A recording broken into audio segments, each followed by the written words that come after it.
Bienvenue sur Ultra Mental, le podcast de référence en préparation mentale dans l'univers du trail running. Ici, chaque semaine, je reçois des athlètes, des experts et des passionnés pour des échanges inspirants autour d'un même sujet, comment développer un mental solide, performant et serein sur les sentiers comme dans la vie. Vous trouverez ici des clés concrètes, des histoires puissantes et peut-être même un peu d'inspiration pour repousser vos limites. Moi, c'est Pierre, je suis préparateur mental spécialisé dans les sports d'endurance et j'accompagne les sportifs, mais aussi les entrepreneurs et les dirigeants à aligner leur mental pour performer avec plus de fluidité. Allez, je vous laisse maintenant avec mon invité de la semaine. N'oubliez pas de liker, partager et commenter cette vidéo, c'est super important pour son référencement. Allez, bonne écoute.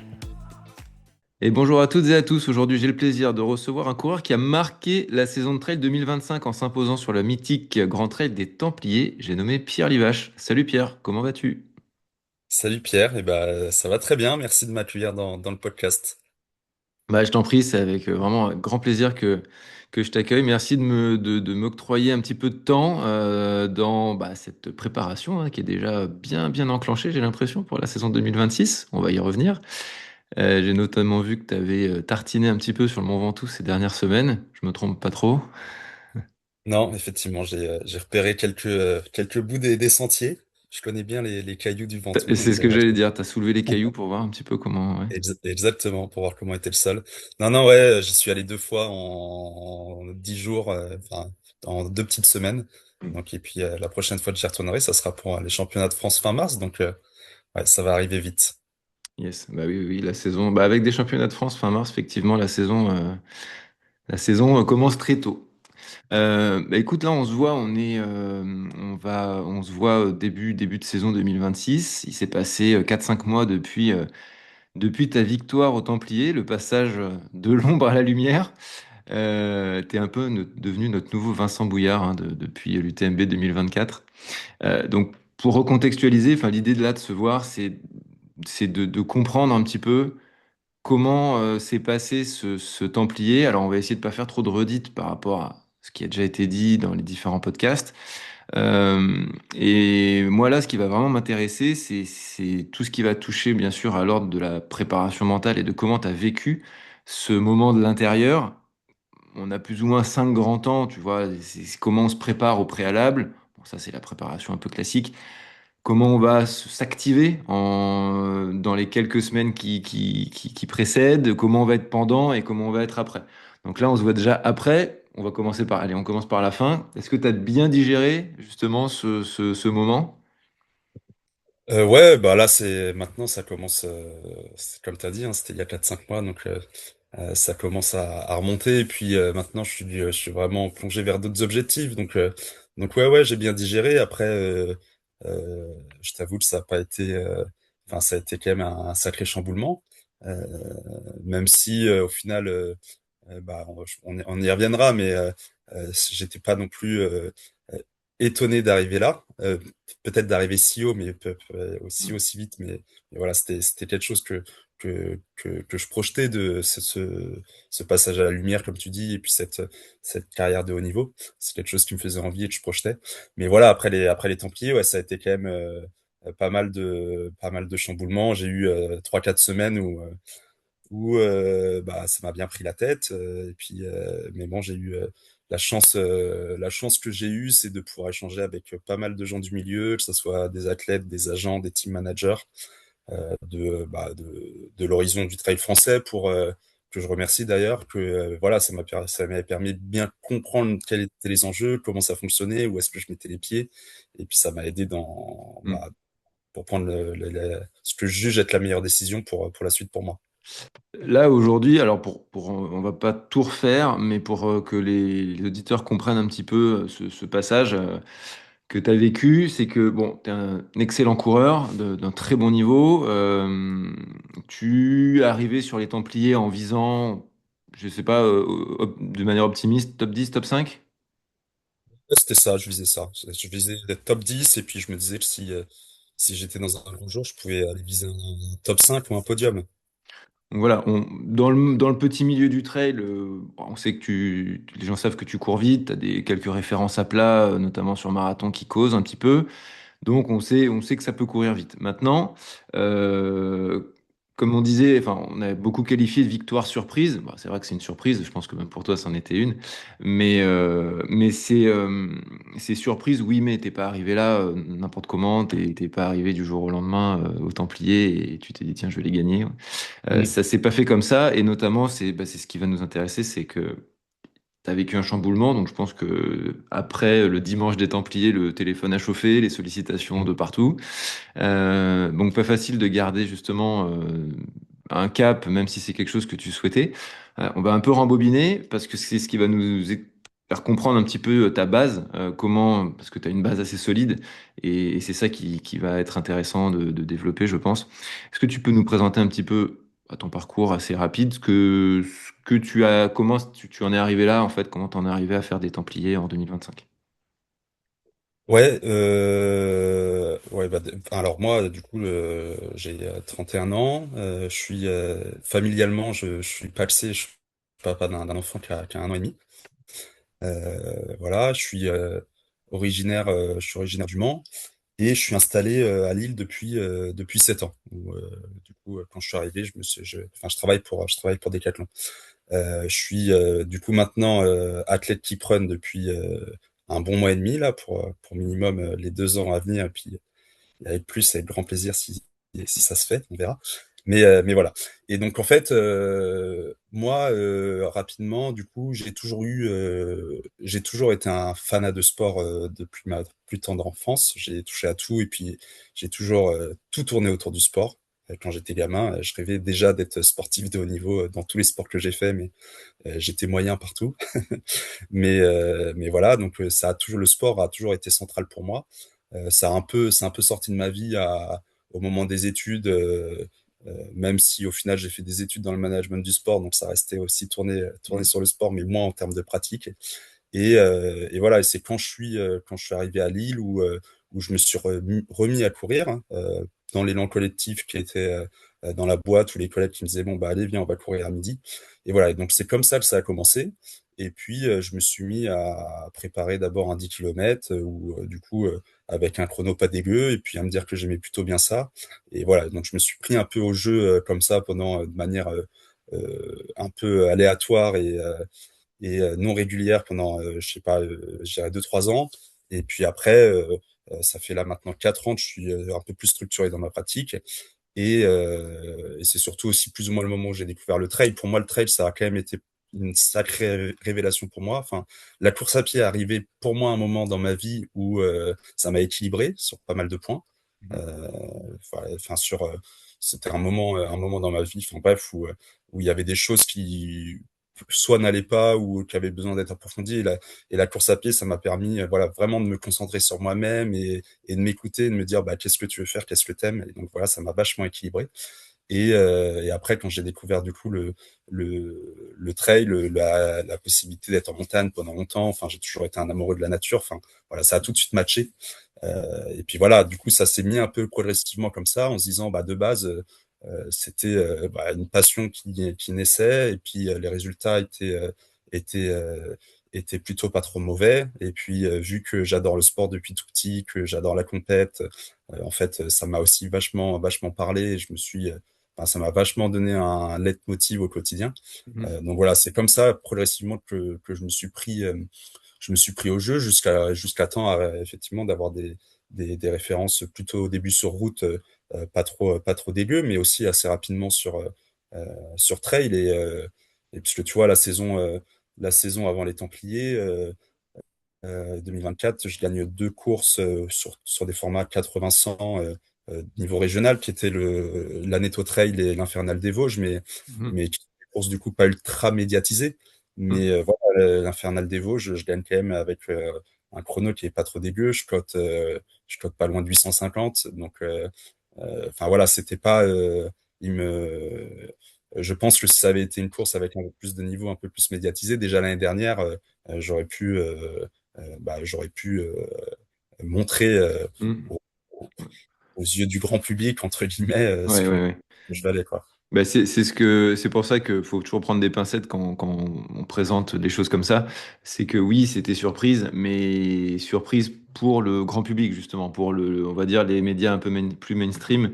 Mais par contre, comme tu dis, bah voilà, tu avais déjà commencé, ça faisait déjà 2 ans à peu près, enfin, tu as été blessé juste avant, mais Ouais, ça a été baissé en début de saison. ça t'a un peu mis un petit Ouais, caillou dans la après, chaussure, mais. même dans le microcosme du trail, il y avait pas mal de gens qui me connaissaient pas et qui étaient étonnés, hein. Bah, de Donc la oui, Guinness, oui. forcément. Mais en tout cas, ce qui est intéressant, voilà, c'est d'en arriver là avec. T'as assez de certitude quand tu arrives sur cette saison 2025, ou plutôt après la blessure, parce que tu as eu une petite blessure en début de saison. T'as assez de certitude pour nourrir justement une ambition. Et cette ambition, tu l'as construite sur les Templiers. Et comment justement ça s'est construit justement? Tu as construit quelque chose pour arriver aux Templiers quand même en forme, pour te dire ça, c'est mon objectif.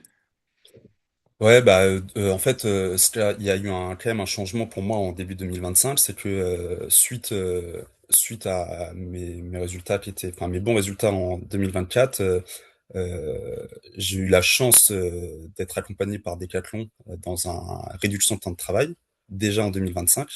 Donc du coup, j'avais 20% de mon temps de travail qui était détaché. Enfin, à l'époque, je m'estime ultra chanceux d'avoir bénéficié de ça et c'est notamment, enfin, je le remercierai jamais assez, mais mon patron qui est ancien handballeur international enfin, 140 sélections en équipe de France avec Paul Desbargeaux, donc qui avait aussi cette vision du haut niveau et qui voyait l'investissement que j'y mettais et qui a cru en mon potentiel et qui m'a accompagné là-dedans.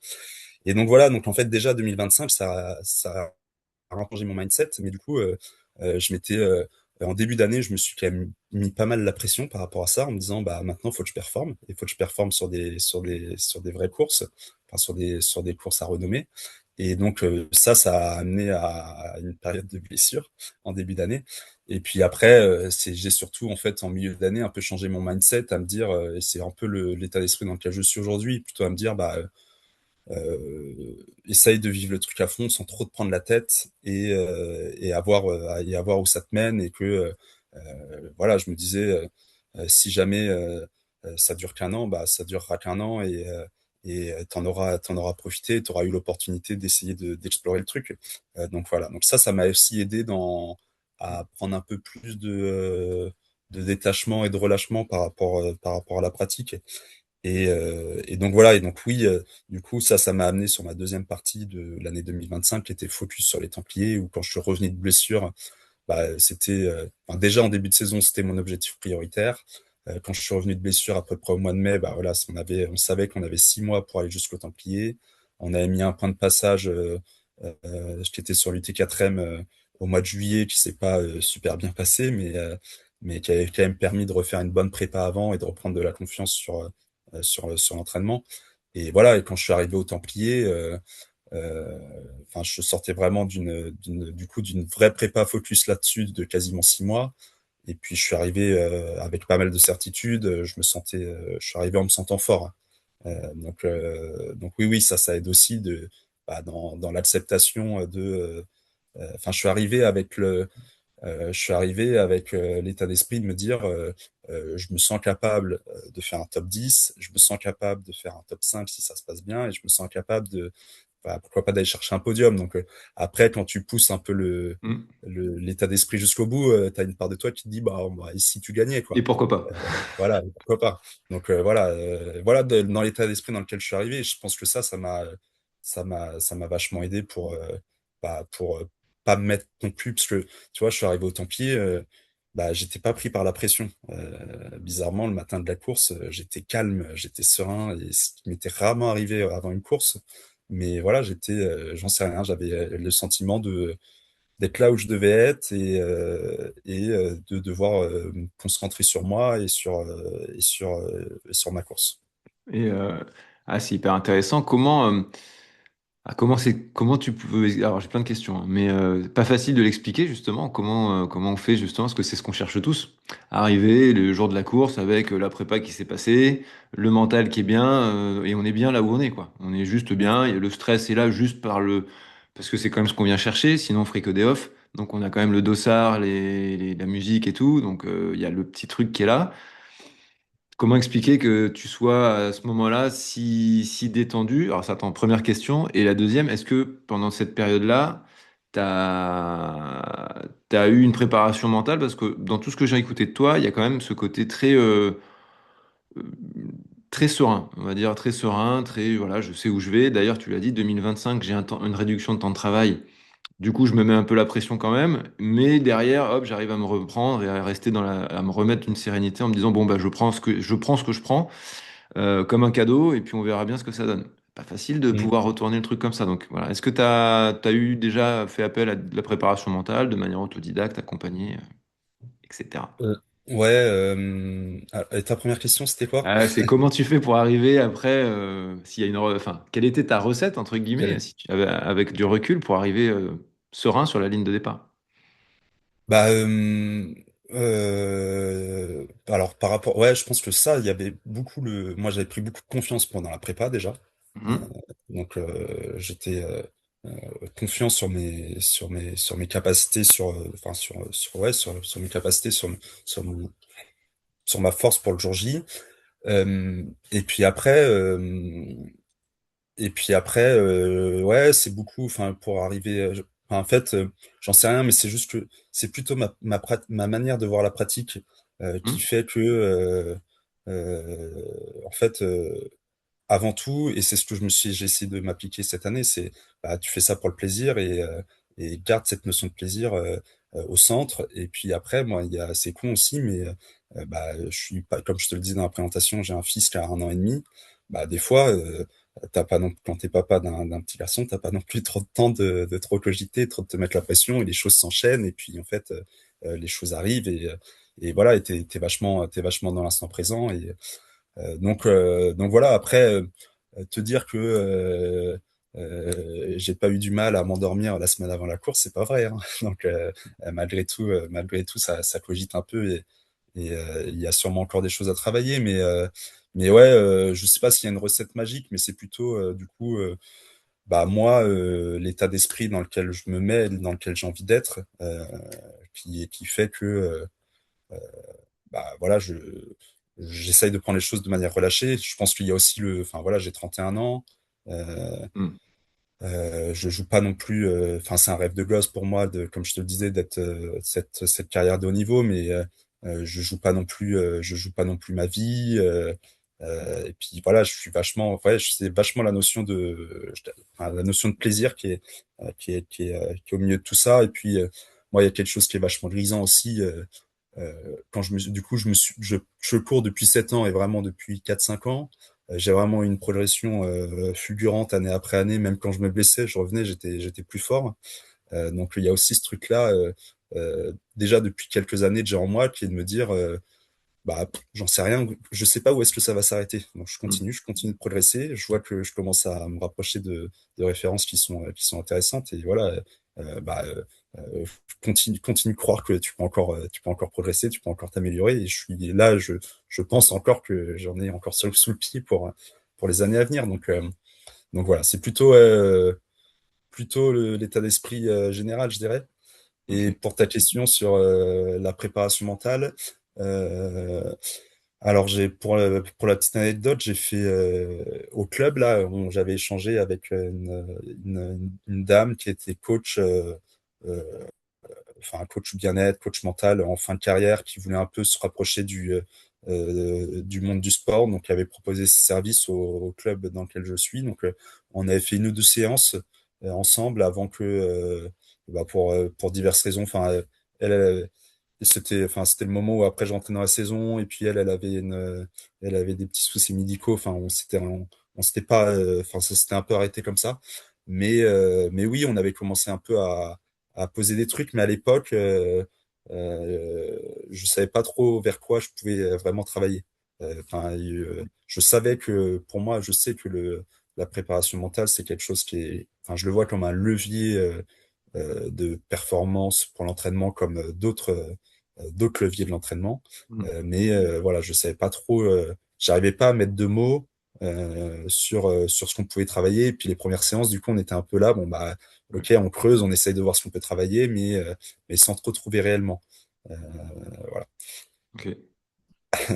Ouais, bah, pas facile justement, parce que comme tu dis, enfin moi évidemment tu prêches un convaincu.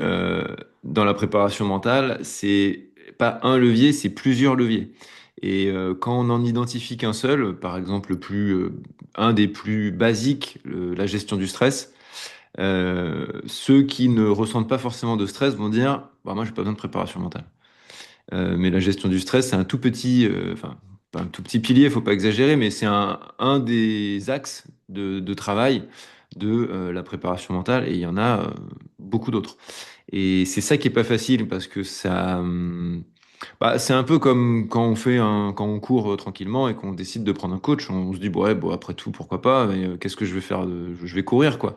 Puis on voit ce que ça donne que de s'entraîner de manière structurée avec des temps, des cycles, des macrocycles, des microcycles, etc. Mm. Des récup et des charges, des surcharges, bref. Et ben Mais c'est un tu peu vois, pareil. pour moi, la préparation mentale, c'est un peu comme si ton préparateur mental, c'est un peu ton psy pour moi. C'est dans le sens où, euh, enfin, tu vois, pour moi, la préparation mentale doit t'aider à trouver ton équilibre. Mm. Et du coup, c'est mieux te connaître pour, enfin, savoir quelles sont. Pour moi, c'est ça, hein, savoir quelles sont tes motivations, euh, où est-ce que tu veux aller. Et au final, bah voilà, tu t'en viens aussi un peu à une relation où tu te livres pour, tu sors ce que tu as en toi pour, du coup, poser des mots et puis poser des diagnostics ou enfin, des analyses sur certaines choses et puis derrière, essayer d'adapter. Mais donc voilà, et tu vois, et du coup, moi, c'est vrai que cette partie, connaissance de moi et pourquoi je fais les choses, je l'ai déjà bien travaillé de manière autodidacte. Voilà, c'est vrai que ouais, jusqu'ici, j'ai pas eu l'énorme besoin d'être accompagné sur ces thématiques-là. Ouais, ouais, bah ça a du sens quand t'as quelque chose de posé comme ça, et puis ça dépend, c'est comme beaucoup, comme dans tout, on a certains besoins, d'autres en ont pas, mais Mm. c'est, ok, ok, ça marche. Par rapport, pour revenir à la course, et à ta gestion de l'événement, du coup là on a vu un peu tout ce qui se passe en amont. T'arrives avec des certitudes, t'as de la confiance en toi, tu sais ce que tu vaux, voilà, comme je dis, t'es confiant. Euh, le plus dur, je trouve, c'est encore plus dur, je trouve, de rester calme quand on a une grosse confiance en soi, une grande forme, et de pas se cramer total quand on est très en forme, plutôt que l'inverse, c'est de pas être en forme et de garder un peu le cap. Bon, ça, on sait un peu tous le faire, entre guillemets. Mm. J'ai pas les jambes, mais j'y vais. Mais par contre, se retenir quand on a les jambes, c'est pas facile. Comment tu fais? Comment ça se passe dans les premiers instants de course? Quand je dis les premiers instants, on va dire, allez, le premier quart de course où tu sais que, voilà, tu sais que c'est une belle journée. Mais voilà, comment tu fais pour rester focus, pas t'enflammer, pas vouloir rester avec le groupe de tête et rester dans ta bulle? Ouais, je passe quand même avec le groupe de tête en haut de la butte du bulldozer, tel qu'il est nommé aux Templiers, mais quand on arrive sur le Causse Noir pour la première fois, donc c'est au Hmm. bout de 40-45 minutes de course, et Ouais. après c'est sur le plateau que je laisse partir. En fait, du coup, moi j'avais aussi vachement préparé le scénario de course. Mhm. J'avais vachement bossé mon plan de course, j'avais vachement regardé. Après, les Templiers, c'est une course que je suis depuis que je suis le trail, donc ça fait 5 ans que tous les ans je suis l'événement. Donc tu sais aussi un peu comment ça se passe entre ceux qui sont en tête à Saint-André-de-Bésine sont pas toujours ceux qui sont en tête à la fin. Et ceux qui sont dans les 10 premiers, il y en a plus beaucoup qui sont dans les 10 premiers à la fin. Donc, voilà, il y avait aussi du coup cette connaissance de la course, de comment généralement ça se passait. Ou du coup, moi, clairement, ma stratégie, c'était de me dire si le groupe de tête est dans mes allures sur le Causse Noir, euh, j'y vais. Si je sens que ça part trop vite et que je suis un peu trop en allure, un peu trop en cardio, j'y vais pas. Et du coup, là, c'était le cas. Quand on est arrivé là-haut, ça a vraiment relancé fort. Et, euh, et voilà, j'ai pas voulu perdre. C'était aussi, c'est quand même 7 heures d'effort, c'est quand même long. Je voulais pas non plus perdre d'énergie mentale trop rapidement à pouvoir batailler trop vite, quoi. Mhm. Donc voilà. Et puis après, moi, j'aime aussi bien, je suis assez conservateur dans mes gestions de courses, donc voilà, j'aime aussi bien arriver tranquille, enfin tranquille. arriver plutôt serein à mi-course et puis derrière voir comment ça se passe et avoir la capacité d'en remettre si c'est possible. Ouais, bah, tu vois, ça me fait penser, on a parlé juste avant de commencer de l'interview de Thomas Cardin, quelques semaines, il y a quelques semaines. Tu disais justement, je voulais pas non plus rentrer trop vite dans la course, enfin, dans la course contre les autres, pour pas y laisser trop de plumes, justement, physique, évidemment. Ça, c'est la partie, je regarde mon cardio et je me calme, mais surtout des plumes mentales, c'est-à-dire que quand tu commences à rentrer dans la course contre les autres, t'as un influx nerveux qui est plus le même. Mm, T'es plus centré sur toi et t'en laisses en chemin, quoi. Et mm. c'est ce que Thomas racontait de ses mondiaux 2023, Ouais, où il a fait la course, même si bah, il se sentait. C'est pour ça que je te disais, bah, il se sentait super fort aussi, il se sentait en confiance, il se sentait vraiment très très très fort. Et il y a laissé tout en se battant contre les autres et en laissant l'influx nerveux et physique sur la course, quoi. Donc c'est pas facile. ouais, ouais. Après, la différence, c'est que moi, j'avais la chance d'être l'outsider, enfin d'être plus que l'outsider. Donc, Thomas, quand il arrive sur les mondiaux en 2023, il est ultra attendu. Et donc, du coup, ça, c'est aussi une autre pression à gérer Mm, que j'ai pas eu à gérer jusqu'ici, mais qui devrait arriver dans les mois à venir. Donc, ça, on verra aussi comment j'arrive à le gérer, tu vois. mm. Mais là, j'arrivais, personne m'attendait. Moi, j'avais rien à prouver à personne à part à moi et j'avais juste enfin voilà j'avais pas d'enjeu de contrat pas d'enjeu d'image enfin voilà si je réussissais pas ma course il y a rien qui changeait quoi donc voilà je pense qu'il y avait ça c'est aussi différent dans l'approche mentale de la course aussi. Ouais, bien sûr. Bah après, encore une fois, moi, là, je viens de comparer deux courses qui ont Mm. deux contextes complètement différents, mais vraiment, mais je minimise pas quand même la chose. C'est pas parce que t'es arrivé pas trop connu que c'était facile de gérer, de se dire, tiens, je suis Ouais. déjà dans le top 10, tiens, je suis super bien et le top 5 est à portée de main. Je suis à mi-course et tout va bien, tu vois, Mm. tu avais quand même tous les ingrédients pour faire un craquage comme il fallait et de se dire, tiens, je vais prendre la tête tout de suite, quoi, parce que je peux. Ouais, c'est vrai. Ouais, ouais, et puis après, moi, je savais que si je voulais être en tête à Saint-André-de-Vésine, j'avais les qualités pour. Donc, voilà, mais du coup, c'est aussi la manière dont j'ai construit mon plan de course où je m'étais dit, bah, je veux arriver, je veux me servir de ça, de cette première partie de parcours qui me correspond plutôt bien, pour arriver plus frais que les autres. Et c'est vraiment le cas. Tu vois, bah, au marathon, là, à mi-course, quand là je suis 6 ou septième, je suis frais, quoi. Je me sens frais. Et c'est là où je commence à me dire, tiens, tiens, il se passe quelque chose. Et c'est ça qui est bien, qui était vraiment impressionnant. T'arrives là, dans ce que tu me dis, t'as fait un plan de course, donc tu me l'as dit, tu connais la course par cœur. Grosso modo, tu la connais, tu sais où ça monte, où ça descend, où est-ce que les gens pètent, voilà, tu connais la course. Tu connais tes qualités, tu te prépares avant, donc tu planifies ta course et tu sais exactement comment tu veux être et où tu veux l'être. Et en course, tu arrives à suivre tout le plan que tu t'étais dit sans sourciller. Ça s'est passé vraiment comme tu avais décidé sur tableau noir. Ouais, alors, mi-course, j'arrête de suivre le plan quand même. En fait, c'était marrant parce que je m'étais, moi, j'avais fait une fourchette basse et une fourchette haute de plan de course avec des temps de passage, du coup, le temps le plus ambitieux que je visais, c'était 6h55, donc 10 minutes de plus que ce que j'ai fait. Tu fais 6,45, ouais. Je fais 6h45 et en fait, je m'étais écrit sur mon bras, un peu comme faisait mon père à l'époque, mes temps de passage sur les différents points, donc Ouais. au stylo. Et en fait, je voulais le regarder un peu à mi-course et avec les manchettes et la transpiration, ça s'était enlevé, quoi. Donc bon, à partir de ce moment-là, je me suis dit, bon, bah voilà, maintenant, faut que tu fasses ta course et puis voilà, mais jusque, tu vois, à Saint-André-de-Vésine, je suis passé pile poil au temps intermédiaire entre ma fourchette haute, ma fourchette basse, quoi. Donc oui, oui, c'était maîtrisé jusque-là. Et puis après, c'était aussi enfin, je m'étais aussi dit sur la fin de course, enfin, faudra voir ce qui se passe et puis il faudra se détacher un peu du Mm. plan de course si ça se passe bien. C'est à partir de quel moment justement où tu te détaches, où tu te dis bon bah là on y va.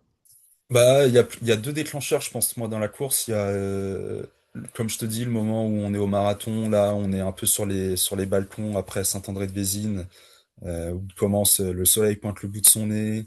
euh, Et là où je me dis, bah, putain, je me sens frais, ça fait 42 bornes et je me sens frais. Et je venais de reprendre, je venais de passer de la 12 à la 7 8e place en l'espace je sais pas, un quart d'heure. Mm. Donc là, je me dis, ah bah tiens, il se passe quelque chose. Et puis après, en bas de cette descente-là, quand on arrive à la Roque, là, on m'annonce les écarts. Donc là, je crois que je suis sixième, peut-être, ou septième. Et du coup, on me dit 3,30 sur la tête, 2,30 sur le podium. Et je pensais pas être aussi proche. Donc voilà, là, je me dis, ok, là, euh, enfin, là, pour moi, c'est le deuxième déclencheur. Et puis, c'est du coup, derrière, il y a la longue montée qui va à la Salvage. Donc là, j'étais déjà avec Gio Elinen qui finit deuxième. Et là, on reprend je sais plus, trois gars dans cette montée-là. Donc, et puis, il y avait vraiment un contraste entre nous et les autres. Quand on les reprend, enfin, la dynamique a été différente. Vraiment, c'était, on les déposait, quoi, les gars qu'on reprenait. On était vraiment dans des dynamiques de course très différentes. Donc voilà, à partir de ce moment-là, je me sens bien, on m'annonce des écarts proches, je reprends des gars ultra facilement, qui sont quand même parmi des gars qui sont annoncés parmi les favoris. Bon bah là tu te dis bon là ça va, là on va aller jusqu'au bout et on va tous les reprendre un par un quoi. Ouais, Et bah c'est ce qui oui. s'est passé. Ouais, en plus, c'est ce qui s'est passé. Ouais, le Finlandais dont tu parles, il est finlandais, hein, Juho. Ouais, les Finlandais. Il a fait plus ou moins la même course que toi, parce que jusqu'à la Ouais, fin, en on fait vous voit. on se retrouve, c'est marrant parce qu'on se retrouve on se retrouve ensemble bah, sur les balcons après Saint-André-de-Bézines, donc autour du marathon. Et en fait, Mm. on court ensemble. Mais c'était vraiment marrant parce que enfin, on a vraiment fait course commune, on a échangé. Et puis, j'ai un souvenir dans la montée de la Salvage où quand on aperçoit quelqu'un au loin, et puis comme un gosse, il me dit, ouais, il y a quelqu'un juste devant, on est en train de les reprendre. Et enfin voilà, et du coup, on était vraiment à s'entraider, à s'encourager et à se motiver pour y aller, pour continuer, pour en remettre, pour remonter. Et puis sauf à la fin, on a changé un peu parce que du coup, quand on est passé 1 et 2, bah voilà, on est passé en mode adversaire. Mais ouais, du coup, enfin ça, c'était aussi, tu vois, dans la manière de vivre la course, et c'était aussi fort et ouais, c'est aussi quelque chose de marquant. Et justement, bah là, on arrive. Je reprends la balle au bon. Vous arrivez, bah, du coup, vous êtes tous les deux premiers, deuxième. Et quand on reprend le live, enfin, quand on prend le live le matin, il est devant toi. Il a fait un petit trou dans la dernière, Oui, enfin, pas l'avant-dernière descente, je pense. Non, oui. c'est pas- Avant-dernière descente, dans la descente de Mas-de-Bru vers Ouais. Masbio. Et Ouais, du il a une quinzaine de secondes, je crois, en bas de cette descente. Et t'étais serein là-dessus. Enfin, tu savais que tu pouvais le reprendre dans les montées, ou c'était déjà un peu la guerre là. Non, bah en fait ça faisait 30 bornes qu'on était ensemble, donc Mm. ça faisait 30 bornes où on était ensemble à plus ou moins 10 secondes, 10-15 secondes. Et donc en fait depuis 30 bornes, moi je lui prenais un peu d'avance en montée, et puis dès que ça descendait, il me revenait dessus, et puis on faisait un bout ensemble, et puis il repassait devant. Du coup en fait quand on passe un et 2, on double, on rattrape Antoine Thiria juste avant le ravito de Mas-de-Bru. Donc on passe un et 2 à ce moment-là. Et moi, là, je sais qu'il y a du coup, il y a enfin, il y a une vingtaine de minutes de descente. En fait, il part, mais du coup, je me dis, bon, bah voilà, il part comme depuis 30 km. Donc, il aura 15 secondes en bas de la descente. Et puis, moi, je le reprendrai dans la montée. Et c'est ce qui s'est passé. Oui, mais comme ça Et arrive en voilà. descente, tu avais prévu le coup quand même. Ouais, mais en fait, sur le moment, c'est vrai que, tu vois, j'aurais pu, en y réfléchissant, hein, j'aurais pu un peu vriller dans cette descente-là, à me dire, ça y est, on passe un et deux, je le lâche pas, quoi. Mm. Et non, je sais pas, euh, enfin, pour moi, ça faisait, ça faisait assez sens que j'allais le reprendre dans la montée. Enfin, c'était évident que j'allais le reprendre dans la montée, puisque c'est ce qui se passait depuis 30 kilomètres. Et voilà, et du coup, je me Et suis pas, ouais, je me suis pas mis en stress par rapport à ça. t'es quand même sacrément posé justement pour. Là, t'es quand même dans la découverte et l'euphorie. Hein. T'es au-delà de ce que tu imaginais. Les planètes sont plus qu'alignées. C'est quand même. C'est quand même impressionnant d'arriver justement. Bah, après, ça se passe pas tout le temps comme ça. Donc, j'ai interviewé plein de personnes où justement j'aime bien aller aussi chercher ce qui marche pas pour essayer de comprendre qu'est-ce qui a pas marché et tout. Et là, c'est quand même cool quand tout marche bien et que le cerveau est bien posé et que tout répond. C'est quand même pas, c'est pas dégueu. Euh, ok, donc bon, bah maintenant on connaît la fin. Euh, tu lui mets une petite charge dans la montée et derrière all-in dans la descente. Ça avait l'air compliqué dans la dernière descente quand même. Ouais, ouais, bah, c'était la fin de course, quoi. Physiquement, il y avait tout là. Ouais, la fin de course, quand j'arrive à Masbio, il reste une grosse heure de course, une petite heure et quart. Donc là, c'est le moment où enfin, moi, c'est le moment où je switch, où je passe en mode, bah là, il n'y a plus de retenue. Donc, et puis la toute dernière montée, quand tu arrives à la montée de la Poncho, elle est, pour bah, tous ceux qui l'ont faite, savent qu'elle est Ouais, c'est atroce, terrible. abominable. Donc en fait, quand j'arrive là-haut, je suis pas lucide quoi. J'ai la tête qui tourne, j'ai plus de jus et donc ça entame très vite sur la descente, c'est une descente très technique et en fait du coup j'ai des appuis un peu fuyants et ce qui se passe c'est que quand je dérape, je crampe des mollets. Donc voilà, c'est ça. Je fais deux chutes dans cette descente, donc Ouais. c'est dû à ça. Donc, donc ouais, ouais.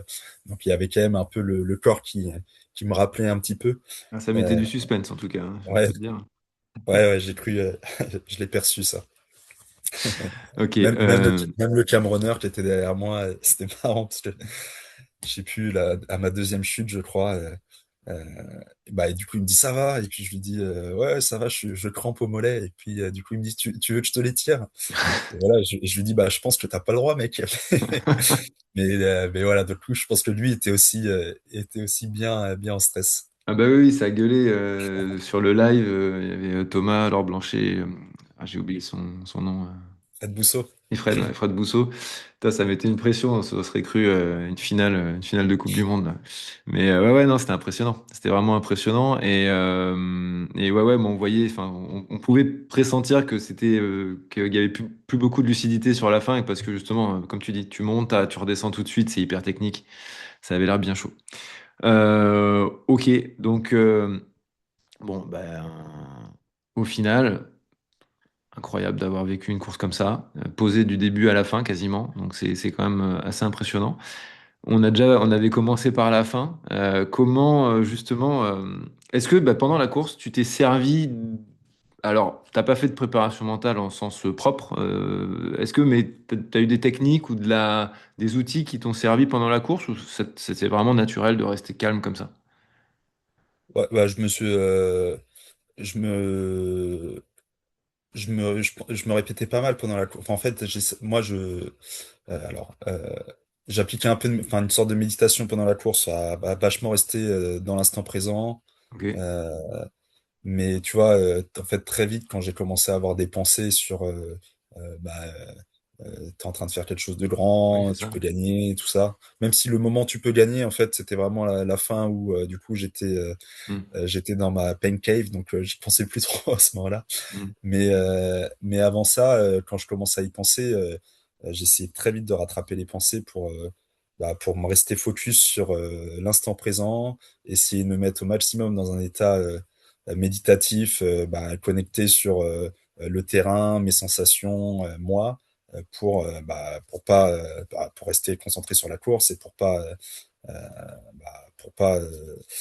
faire d'erreur et hmm. puis pour pas m'enflammer quoi. Et voilà, et ça, tu vois, ça, c'est déjà quelque chose, quand je cours, j'essaye de le faire, j'essaye d'être connecté à mon environnement, à là où je suis, forcément, des fois, tu divagues un peu dans ton esprit, mais Ouais. j'essaye quand même d'être connecté à l'instant. Et ça de manière générale, hein. Donc voilà, j'ai essayé du coup, je me suis appliqué ça le jour de course. Hmm. Mais oui, oui, ça a pas été simple hop, les pensées qui arrivaient là, pff, allez, toi, va-t'en. Oui, oui, parce que Laisse-moi me concentrer sur ma pose de pied, et puis on verra plus tard. mais oui, mais c'est ça que je trouve intéressant, justement, que tu puisses en parler, parce que quand, bah, dans les coachings que je propose, que je fais, il y a souvent ce côté quand on découvre. Quand j'emmène les gens vers ce côté-là, ce côté vraiment concentration sur soi, et on pose le focus sur ce qu'on est en train de faire, ce qu'on est en train de vivre. Et il y a tout un tas d'éléments extérieurs qui peuvent être positifs ou négatifs qui vont jouer en permanence le côté, ben, le focus va sortir, quoi. Le focus va se Mm. diriger forcément vers l'extérieur. Et on me demande toujours bah, combien de fois ça va, je vais devoir le faire combien de fois, quoi. Je l'ai fait une fois, je l'ai fait deux fois, je l'ai fait 10 fois. Ah oui, mais du coup, je peux dire, tu peux le faire 100 fois en fait. Sur, Mm. même sur un petit run de 10 bornes, des fois, tu peux 100 fois faire revenir ton esprit à ce que tu fais parce Mm. qu'il y aura autre chose. Et là, bah, ton cas est quand même assez cool, assez parlant parce que forcément, les pensées, là, c'était positif. Mais c'est pas parce qu'elles sont positives qu'elles vont te Mm. servir.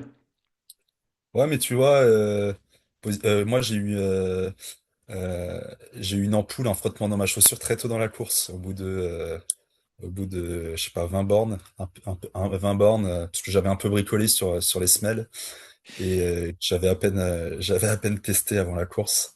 Et bon, là, ça aurait pu être quelque chose qui aurait une belle erreur de débutant Ah qui aurait ouais, là, ça, c'est la fameuse, ouais. pu mettre fin à la course. Ouais. Et en fait, tu vois, du coup, très tôt, j'ai eu cette ampoule et ce frottement.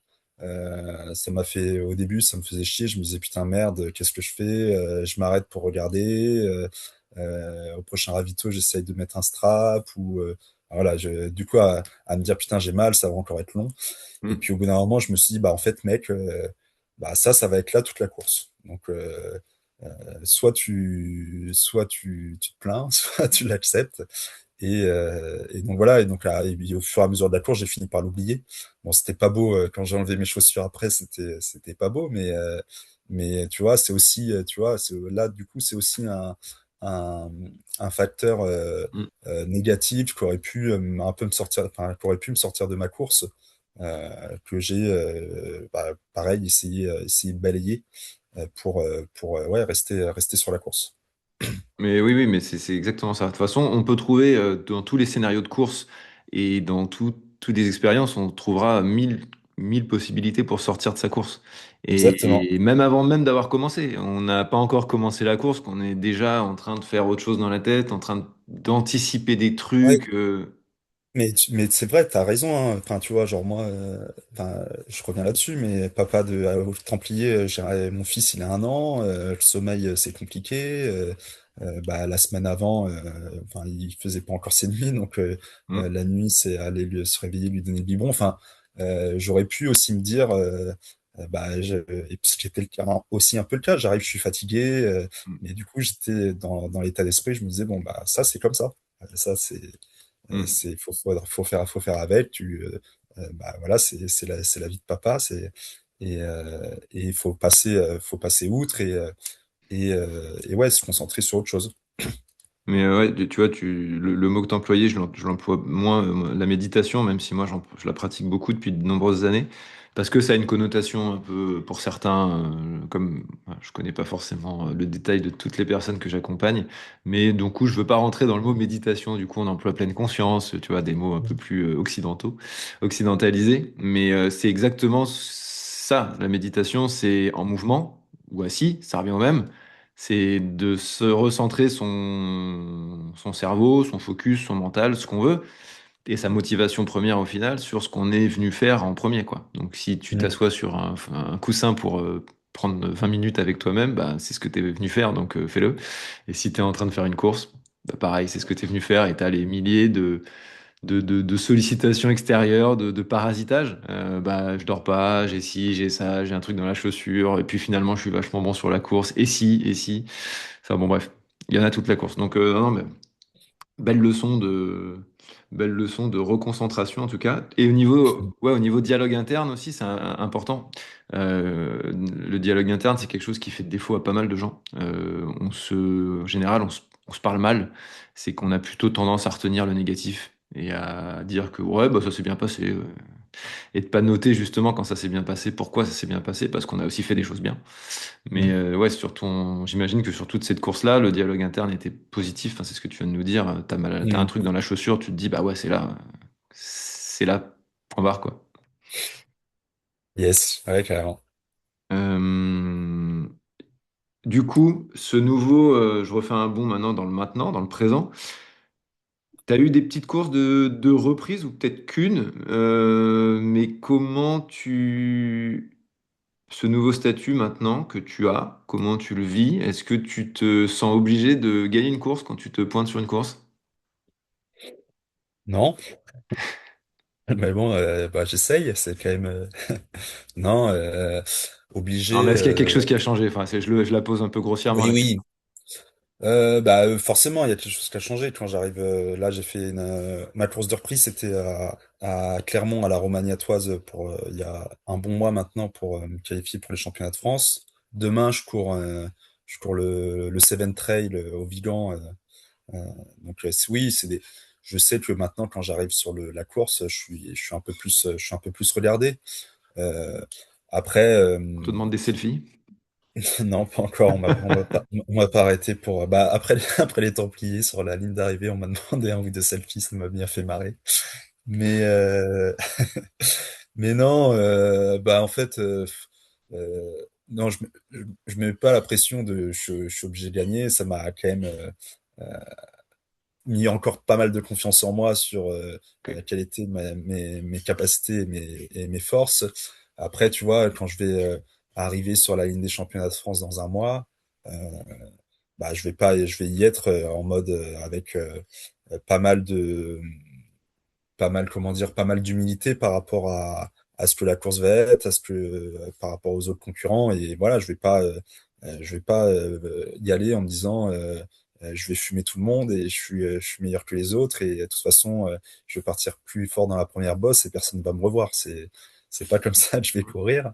Et je vais plutôt, bah voilà, euh, essayer de garder ce relâchement et, et garder le côté bah, gestion de course et puis voilà et la constance dans la constance dans l'effort. Euh, Et voilà. Mais, ouais. Vas-y, vas-y. Non, non, vas-y. Et justement, par rapport, tu disais, je vais pas arriver avec un le boulard sur la ligne d'arrivée, le départ par rapport aux autres. Tu vas justement être un championnat de France. On a quand même un très joli niveau, un très beau plateau français. Euh, Tu te sens, au-delà de te dire je vais les manger, tu te sens pas non plus à l'inverse. Tu te sens légitime sur cette ligne de départ en disant je joue dans ma cour là. Je suis avec. Je me sens légitime, je me dis, il y a moyen, va y avoir un match, va falloir batailler. Moi, j'y vais avec l'ambition de choper une sélection pour les Europes, donc faut faire premier ou deuxième. Voilà, j'y vais dans cet état Ok. d'esprit-là, mais je vais pas y aller avec un excès de confiance et à me dire, enfin comme je disais, je vais tous les fumer facilement. Je vais rester, je vais rester très très humble par rapport à ça et je vais avant tout me concentrer sur moi. Je vais essayer avant tout de me concentrer sur moi avant de me concentrer sur les autres. Même si du coup ça sera un peu moins simple, puisque je pense que la course va être dynamitée assez rapidement. Mais voilà, on verra comment je le gère. Mais en tout cas, c'est l'état d'esprit dans lequel j'ai envie d'y aller, d'y arriver. Yes. Bah écoute, c'est tout ce qu'on se souhaite. Ouais. On va suivre ça avec grand plaisir. Du coup, suite de la saison, bah, les championnats de France, ça, on aura bien compris. Oui, Les championnats d'Europe, s'il y a, c'est cette année ou c'est l'année? c'est cette année. C'est cette année, cet été? C'est au début juin en Slovénie. Ok, donc ça arriverait.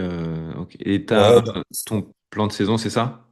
ouais, alors ça, le plan de saison idéal, c'est championnat de France, championnat d'Europe, Templiers. euh, Retourner sur les Templiers. Et le deuxième plan de saison, qui est pas loin d'être idéal non plus, qui me motive autant, quasi autant, c'est si je suis pas sélectionné, d'aller faire Andorra Trail en juin sur le format 80 Mhm. km pour choper une qualif pour aller faire la CCC fin août. Donc voilà, donc ça c'est Yes. aussi une course qui me fait rêver depuis une paire d'années et qui est une course qui, je pense aussi correspond assez bien à mes qualités. Voilà, j'ai deux plans A quoi. Ouais, j'allais dire, oui, c'est joli. Deux plans, hein. Tu peux pas rater. Tu peux pas te tromper. Ok, Non. ok. Chouette. Bah, belle saison à venir en tout cas. Allez, la dernière question avant de te laisser. Est-ce que tu aurais une personne à me recommander pour passer dans le podcast? Eh bien, ça n'a pas été en préparant. En préparant l'interview, ça n'a pas été la première question où, putain, au début, je me disais, merde, enfin, j'ai pas mal réfléchi à ça. Il y a un nom qui m'est venu tout de suite, moi, parce que il y a quelqu'un qui m'a beaucoup inspiré dans son état d'esprit, dans sa pratique du trail, dans sa vision du trail, c'est François Daen. Donc, Ok. si t'as le carnet d'adresse pour aller chercher François, ça m'intéresse de l'entendre. Alors, non, j'allais te dire tout de suite, non, maintenant, c'est l'inverse. C'est quand on me donne des gros noms, il faut que, il faut qu'il y ait un Ah, message bah, derrière, parce que sinon. Malheureusement, je suis pas encore en relation avec François. Et non, et j'ai pensé à un deuxième nom, parce une personne que j'ai rencontrée sur le stage Keep Run il y a 2 semaines, qui a une expérience du milieu du trail très très longue et plein d'histoires ultra intéressantes à raconter, c'est Philippe Propage. Ouais, Voilà, lors d'un repas, on échangeait notamment vachement, enfin, on a échangé sur la frontière entre coach et gourou. Et Philippe, enfin voilà, il coach non plus, il coach pas énormément d'athlètes, mais il a une relation limite pas très ouais, paternaliste ouais. avec les athlètes qu'il coach. Et du coup, enfin voilà, là, je pense que du coup ça sera. Et puis, ce qui est intéressant avec Philippe, c'est qu'il y a beaucoup de, enfin c'est de l'expérimentation de terrain, quoi. Donc c'est beaucoup de choses qu'il a appris, appliqué, et puis qu'il a dissocié enfin, sa connaissance des athlètes fait que du coup, il applique des méthodes différentes à chacun. Donc voilà, je pense que Philippe, ça peut être très intéressant de l'entendre s'il accepte. Et pour le coup, Philippe, je l'ai dans mon réseau, donc Alors, je peux ça, te c'est bon. transmettre Ouais, ouais, non, son bah, contact. ah, carrément, ça serait super intéressant. Je prends largement parce que, comme tu dis, il coach pas beaucoup d'athlètes, entre guillemets, mais des athlètes tellement différents et tellement qualitatifs parce que quand ça va de Thomas Cardin à Ludovic Pomeré, déjà, rien que ces deux-là, c'est aux antipodes, j'imagine. Tu coaches pas l'un Ouais. comme l'autre. Puis avec, Toutes les filles qu'il y a, je sais pas, il y a Clémentine, ouais, Clémentine, il coaché Blandine quand elle a été championne du il y avait monde. Blandine, il y a Adeline aussi. Il coach Adeline. Il a coaché Nathalie Motler qui a gagné l'UTMB, la Diagonale des Fous. Enfin voilà, Ouais, ouais, il y a de l'expérience là. il a une belle palette. Yes, allez, avec plaisir. Bah écoute, top. Est-ce que on a fait le tour ou t'as quelque chose à rajouter? Non, bah, merci de l'échange, c'était très sympa. Eh ben écoute, Et, merci à toi. voilà. Merci à toi. Bah écoute, on te souhaite le meilleur pour. Alors, je pense que quand on va sortir le podcast, c'est possible que les France soient passées. On verra comment, ce que ça a donné. Comme ça, pas de stress, ça sera après. Donc voilà, on te souhaite le meilleur pour la saison, si possible la Slovénie, sinon on te voit à la CCC et encore au Templier, donc ce sera avec plaisir. Allez, bonne continuation Yes. à toi et à très bientôt. Merci Pierre, à bientôt. Ciao. Ciao. Cet épisode est déjà terminé, j'espère qu'il vous a inspiré ou apporté des pistes concrètes d'évolution. Si c'est le cas, merci de laisser 5 étoiles sur votre plateforme d'écoute favorite. C'est un geste simple mais tellement important pour soutenir ce travail indépendant et continuer de vous proposer des invités de qualité. Si vous souhaitez aller plus loin et optimiser votre préparation mentale, contactez-moi directement via mes différents canaux. Le premier entretien découverte est gratuit. Pour suivre mon actualité, je vous donne rendez-vous sur Instagram et LinkedIn. À la semaine prochaine dans un prochain épisode d'Ultra Mental.